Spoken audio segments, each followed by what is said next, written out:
As colonies went, Spanish Florida was not large. Potentially, it had all of Atlantic North America for a claim, and the whole southeast for a sphere of influence. But its ecumen was confined to the upper third of the Florida Peninsula, plus the coast of present-day Georgia, the mission provinces of Timucua, Apalachee, and Guale.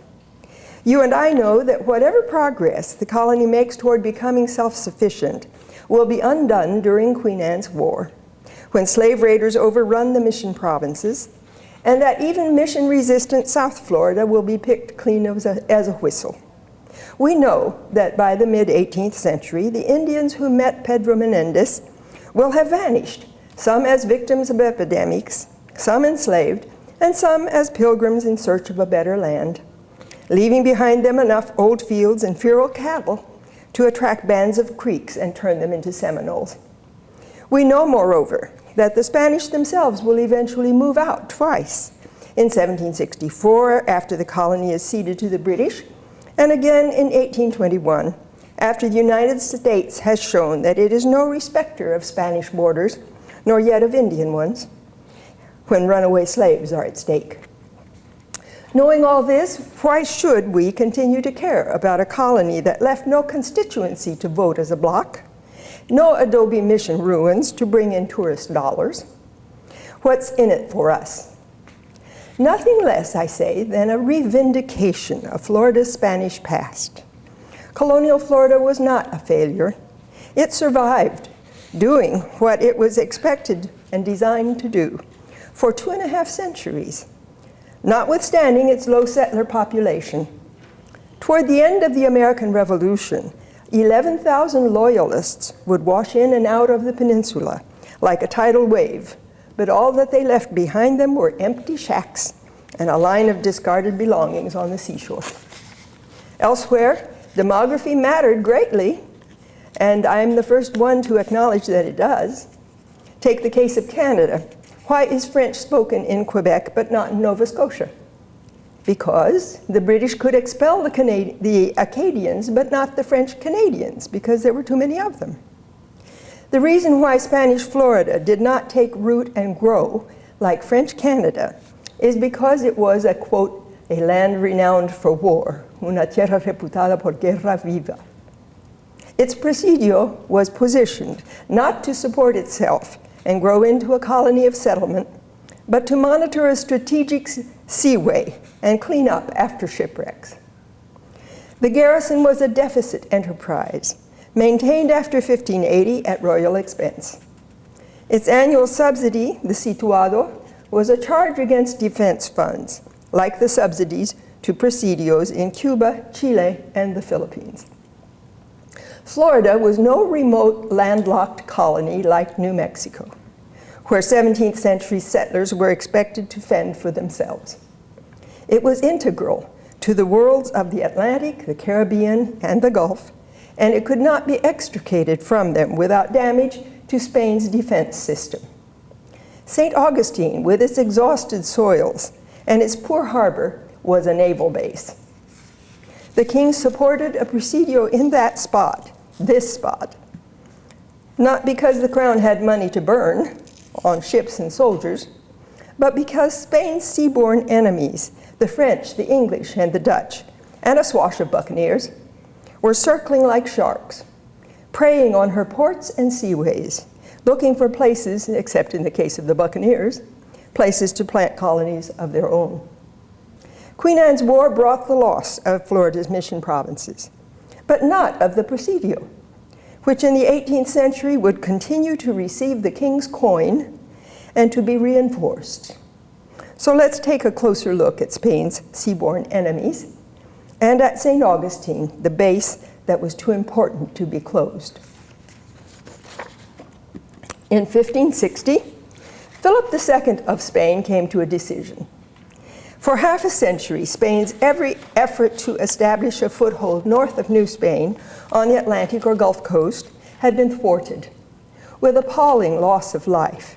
One expedition after another had found itself defeated by a combination of storms, food shortages, disease, defective intelligence, hostile natives, inadequate financing, and inept leaders, although the closer you get in the documents to looking at these leaders, the less inept they look. If Spain could not settle Florida, he thought nobody could, and so no more money or lives would be wasted on it. But Philip the Prudent was mistaken. In 1562, the first year of France's wars of religion, which lasted until 1598, you know, the French began to reconnoiter and build forts on the Atlantic coast of North America, much as they had 10 years earlier in Brazil. This challenge the king could not ignore. His chosen champion, Pedro Menendez de Avilés, first cleared the coast of Jean de Ribault and his forces, then founded 3 municipalities, introduced Jesuits, and sent expeditions overland, up rivers, and along coasts to discover the, quote, secrets of the land. Like many another Lord of the Marches, the Adelantado claimed more than he could explore, and explored more than he and his heirs could conquer and settle. Disappointingly, Florida offered no silver and gold, no waterway to the Orient, no reserves of peasant labor. Settlers without a sponsor preferred to go elsewhere, leaving Menendez's unfinished conquest in the hands of missionaries and career soldiers. Founded with gente de guerra, detached from an armada, where you have gente de mar and gente de guerra, the garrison was commanded like an armada by a captain general and was charged with Coast Guard and salvage responsibilities.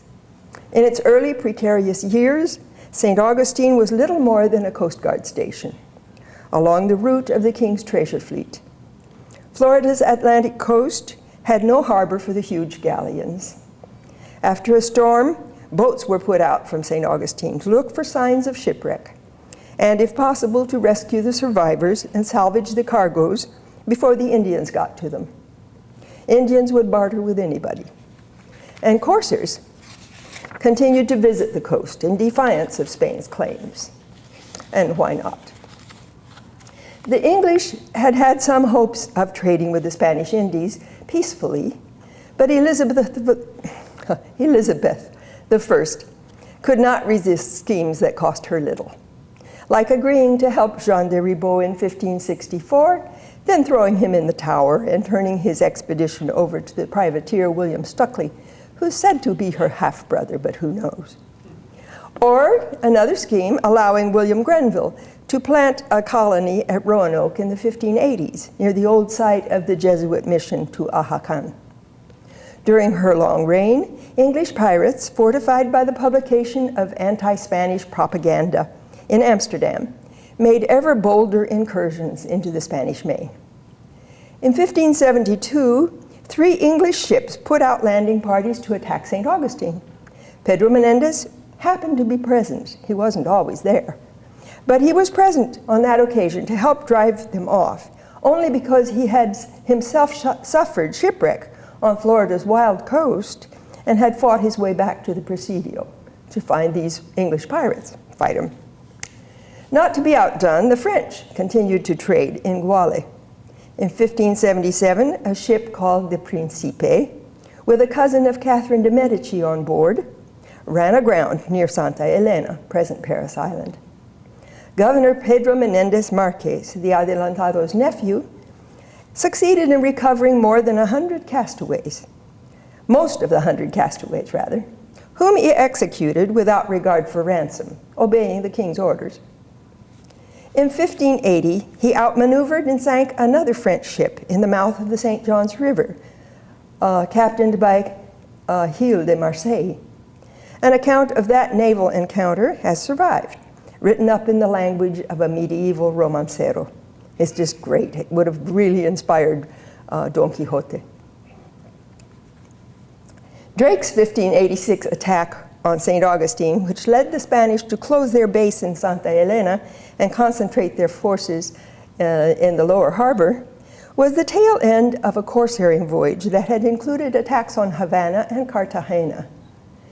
Elizabeth's aid to the rebellious Dutch and her execution of Mary Stuart provoked Philip II to send an armada in 1588 to chastise his former sister-in-law. But Philip was the one chastised when a storm destroyed his armada. And in the same year, 5 ships of the Silver Fleet were wrecked on the Florida coast, flooding St. Augustine with 500 castaways. Situado deliveries, and situado, as I may or may not have said earlier, is the yearly annual, the subvention to defend the Indies sent to a presidio like St. Augustine. Situado deliveries were disrupted for the next 10 years, not just to Florida, but to other places as well. In Florida, the price of supplies rose precipitously.